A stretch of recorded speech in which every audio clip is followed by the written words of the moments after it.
very good coach throughout his career. It's not easy, to be quite honest. But at the end of the day, I felt it was the right decision for the organization at this time. And again, the conversation I had with Lindy yesterday was emotional, very hard on me. To be quite honest, he was great. As you guys have dealt with him in the past, I want to say he made it easy for me, but he made me feel comfortable doing something that was uncomfortable, to be quite honest. It's just you're dealing with people, the emotions of people's family, and the news breaking without family members knowing about it. That's real stuff, and that's why situations like yesterday are extremely hard. It's not easy, but I thank Lindy for what he brought to this organization. The reason why I brought him in feeling he was the right person for this group, to allow them to grow and develop their skills. And he'll always have his handprints on this organization moving forward, because the young players that you guys watch and enjoy watching will be here for a long time. And he had a major part in their development. So, but the reality is I felt it was the right time to make this change. Again, being an optimist and wanting things to change as we went along was I didn't see it happening. I thought the Stadium Series game was an incredible event with a great W. Can we catch the teams that are in front of us? Can we get on a roll? And then you play inconsistent hockey. Going into this last weekend at home, into this long road trip, this was the measuring stick for me. How close can we get? Can we get there? But at the end of the day, I knew deep down in my heart it was time for a change. So I'll open it up from there. Fitzy, obviously when you make a decision like this, eventually you do connect with your players. I'm just wondering what those conversations were like with your leadership group, and what accountability has to be on them now as well. Well, it starts with me. Me being accountable for where we're at. Obviously the coaches, and lastly the players. Underperforming. Sure, we've had a lot of injuries, but lots of teams have injuries. I just felt that the identity we played with to sustain playoff position wasn't there. It wasn't sustainable. So accountability is a huge word for me, and that's not always taking a kid and sitting his ass on the bench because he made a mistake. But the accountability, the expectations I have personally for our organization to bring this thing to where it needs to go, and we're getting there. Habits, details, things like that go into what makes good teams, and I thought those are areas where we were lacking.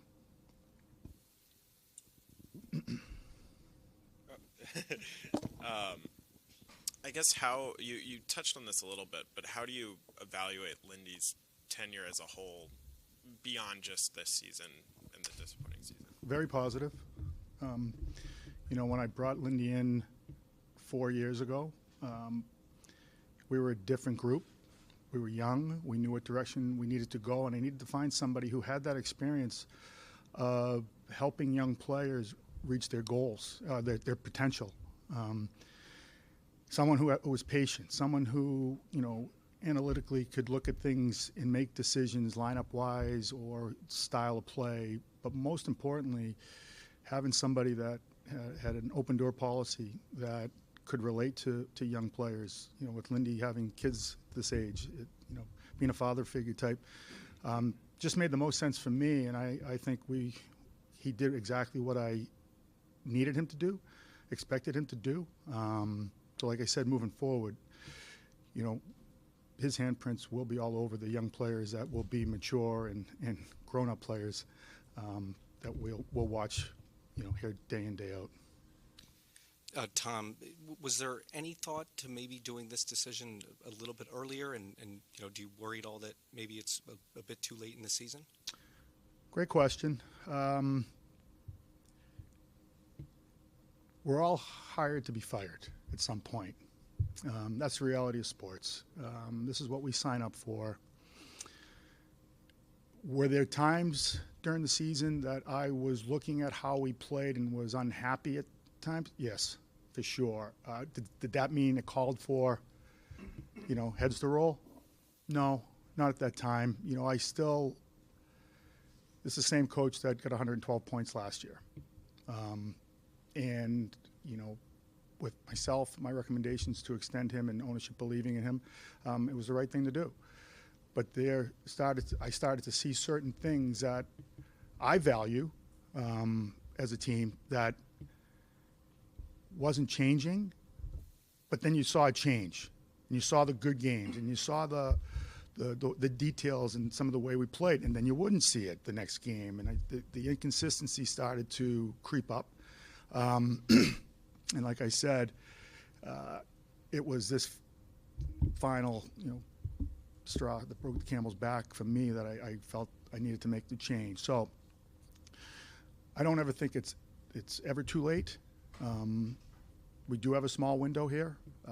I believe in the group. I believe that if we play the right way and can give ourselves a chance to be in every single game by again, the details, knowing who we are as individual players, playing to our strengths, we leave everything out on the line, that, why can't we put a string of games together and jump right back in this? You talked about this being a problem that goes beyond the coaching, and I think a lot of people identify the goaltending as being a part of that problem. Do you expect to address your goaltending before Friday's deadline, or based on your experience in the marketplace, do you think that's a summer move?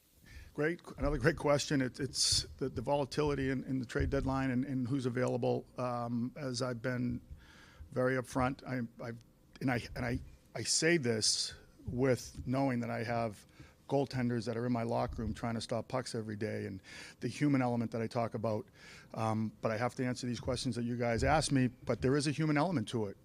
Our goalies are listening to me answer this right now, and that's tough for me, but the reality is, yes, as you know, what you read, I am in the market. Is there the right person out there for the right price? Without mortgaging your future, but understanding the short game here, that it's an important position. I have that. I'm not ignoring that. Be quite honest. I'm not sitting there thinking, oh, it's all great. No, our goaltending has not been good enough. Yes, that's on me to go out and try to upgrade, but it's not. I wish it was as easy as said than done. I really do. But I'm trying to do the right thing for the organization. In the short window, but with the big window version, in my mind. So I guess as a follow-up, we talked about the timing with 21 games left.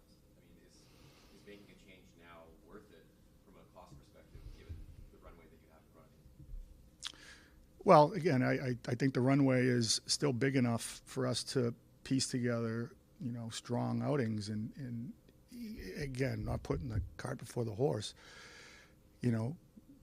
The way we need to play to be in games to get W's is how I look at it. And I think, that you guys know this, like poor starts, chasing the game all the time, breakdowns in front of our net, all the things that add up to losses. Those have to change. So I could not ignore that at this point. And areas where change had to be made, we're starting there. When you make a move at this time of year, particularly when you promote from within, is it more about sending a message that, like, there is a standard that hasn't been reached, or are you looking for schematic and structural changes too? The standards have not been met, that's for sure, for many reasons. With going internally with Travis, he gives us insulation. He's got 5 years of NHL coaching. He's dealt with players on a daily basis. He's dealt with star players out in Vancouver. He understands the development side of it by coaching in Utica for as long as he has in junior hockey. He was a people person like Lindy. He understands people. He's compassionate, and however, he's demanding. He will be, as our interim head coach, he's a way different head coach than he is an assistant coach. And you may ask why. Well, because assistant coach, I don't want to say good cop, bad cop, but there's relationship building that goes on where, again, the head coach is the one who demands the certain aspects and elements of a game within the game that messages try to pass on in their nicer, calmer way. Travis, again, the upside that he has because of that experience, the relationship he has with our players and understanding, who they are, what they need, as we just spoke to the team. He's got an open door policy. He's fair, but he's demanding. He's direct. Not all people can handle direct, which is something I think needs to happen. Accountability. There may be lineup changes tonight that people may go, wow, okay, that may have, should have, probably could have been made earlier. That's just it's not sending a message. It's saying this isn't good enough. And it starts tonight with Travis.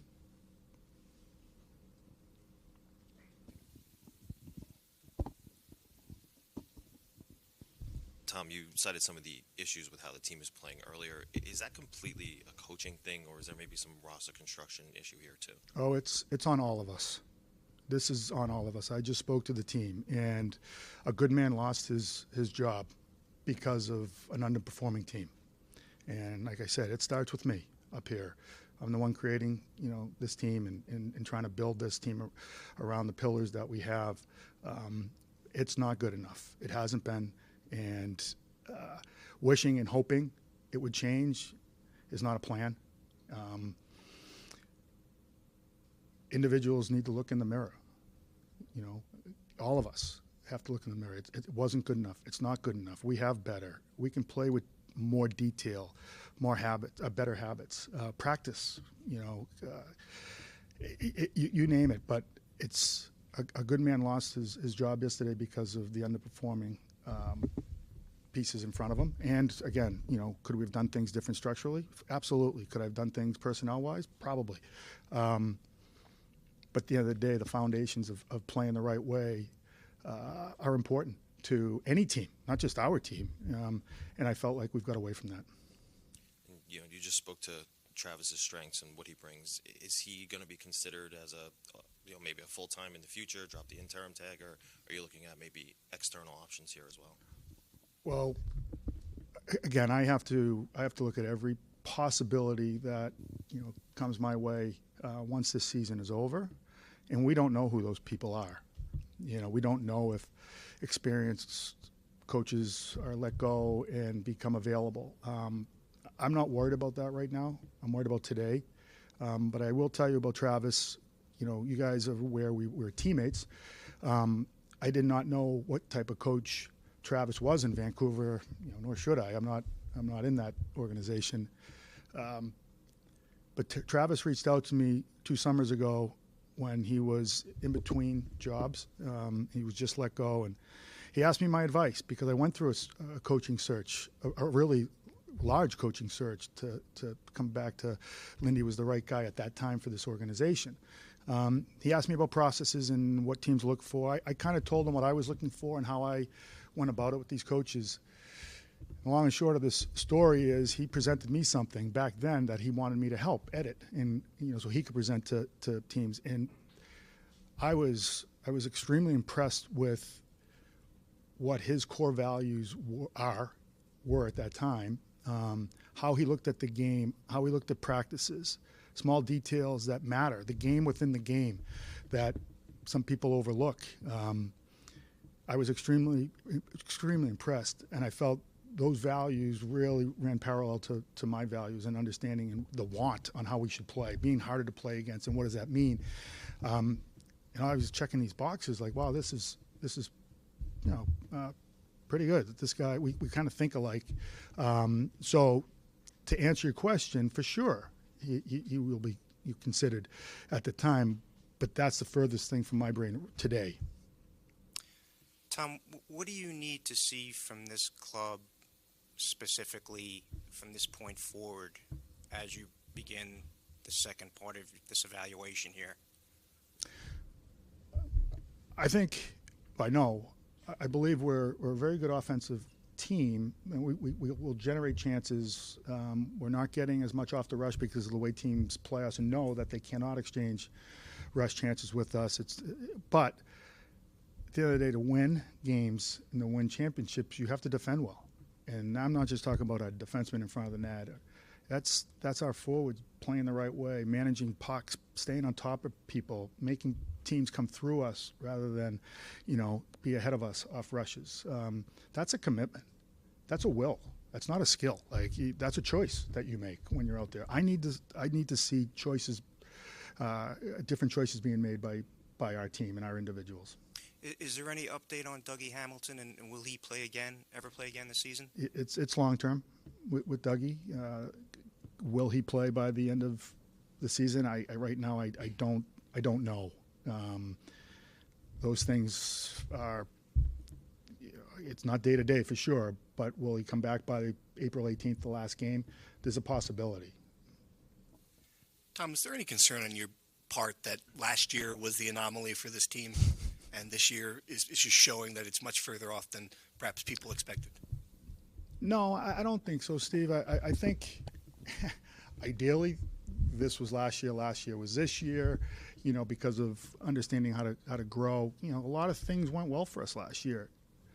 Our top players weren't injured. Players had career years, production-wise. We got average to above average goaltending.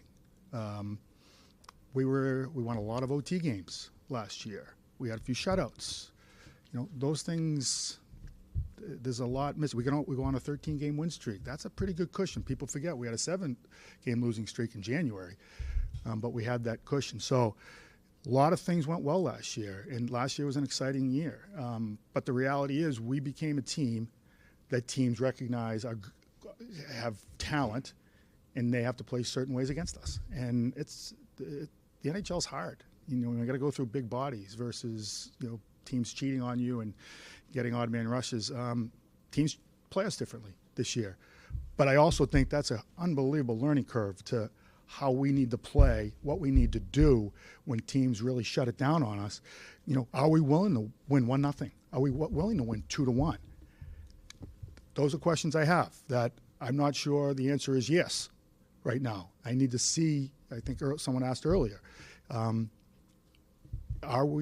do we play with certain details and habits that allow us to stay in games and win games 1-0 or 2-1? I reflect back to last year, and I look at the game on the island, Game 4, and I probably could look and go, that was our best game until someone said, well, what about the shutout against Colorado where we won 1-0? We were patient. But those are two great examples of how really good teams play, how really good teams are committed to defending, how really good teams are committed to winning the game 1-0 or 2-1. I haven't seen that. You were part of that Pittsburgh team. 08 went to the Cup final, struggled the next year, made a coaching change, then won the Cup. And you look at teams like Tampa sometimes taking a step backwards, Colorado taking a step backwards before they leap forward.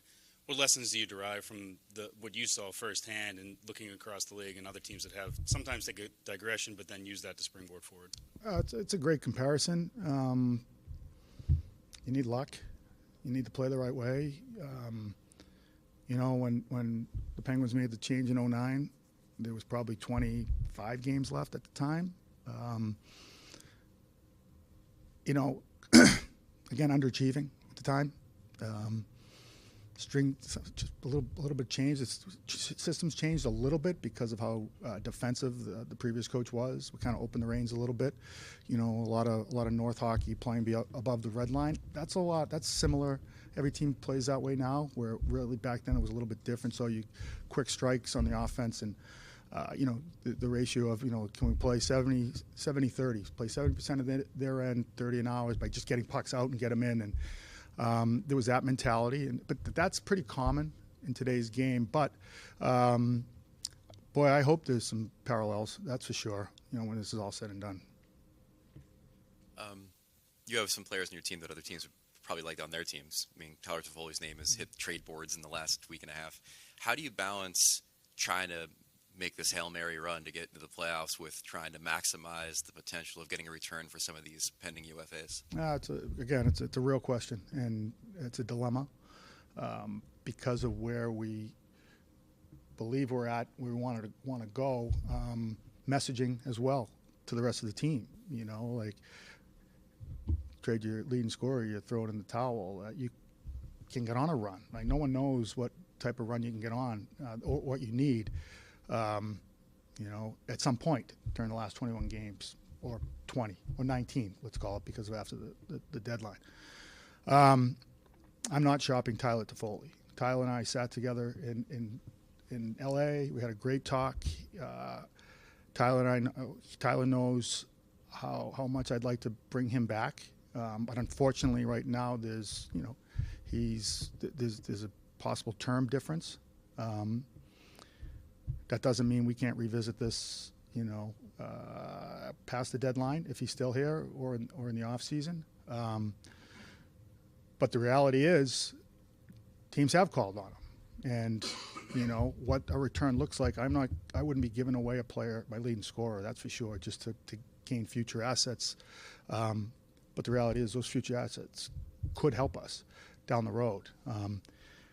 Again, I'll know more in the next 3 days where we're at, and I have to look at those percentages and the reality of where we're at.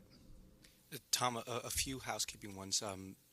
Are you satisfied with what you're getting from your assistant coaches as well? Again, evaluations like that will happen when the season is over. Like no different than any year, and how we match up where we're at. Can we be better? What's our options? So we'll go through that once the season ends. Can we improve in certain areas behind the bench? And another one to touch on is Holtz. I mean, last year you sat here and called him a victim of the team's success. Mm-hmm. Are you satisfied with how his role has been this year? And could that improve under Travis? Well, I would say if he changes as a player, then it will change as ice time. He has not had a good year. I don't believe it's because he's been on the fourth line. The core values that you have as a player, strong on walls, puck play, puck management, are you turning pucks over? Can you be better in certain? It's not about goals. He's shown he's 13 goals in 8 minutes ice time. It's the other areas, the game within the game, that I say a lot, but it matters. Managing the lines, turnovers, those areas have to be way better. Not just for him, but for a lot of players. So will it change here? He'll get an opportunity to show that he's reliable enough to be put out on the ice in certain times, and because we all know how he can shoot the puck, and we all know that he has the potential to be a goal scorer. We're not losing games because we're not scoring goals. We're losing games because we don't manage pucks well enough. Certain individuals have to be better. But with change comes possible opportunity. And last one for me. I mean, the 2018 Hockey Canada scandal. 2 players on that team charged from this team. How much due diligence did you do before extending McLeod and signing? We had no idea. To be honest with you, it was not something that we went through the league. They helped us with, again, like, we may have players on that team, and he said it's business as usual. So it's unfortunate. Tom, if I could just go back to Lindy real quick. Is this a discussion before making the decision that you have with your players, maybe the leaders of this team, and was it something they agreed with, that it was the right time? No player will ever agree that it's time to change our coach. They have too much character. They have too much pride, too much respect. And have I in the past met with our leadership group? Yes.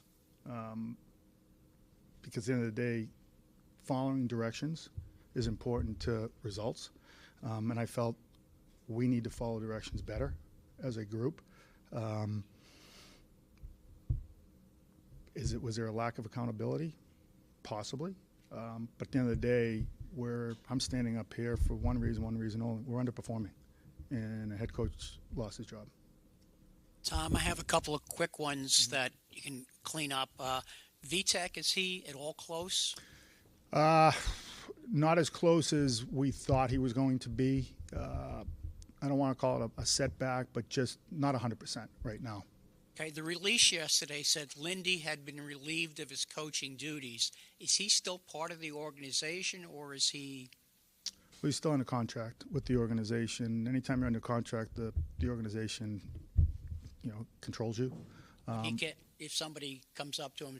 Oh yeah, for sure. If somebody came to me asking, we'd like to hire Lindy Ruff in X capacity, I would talk to him and see what he wanted to do. Thank you, guys.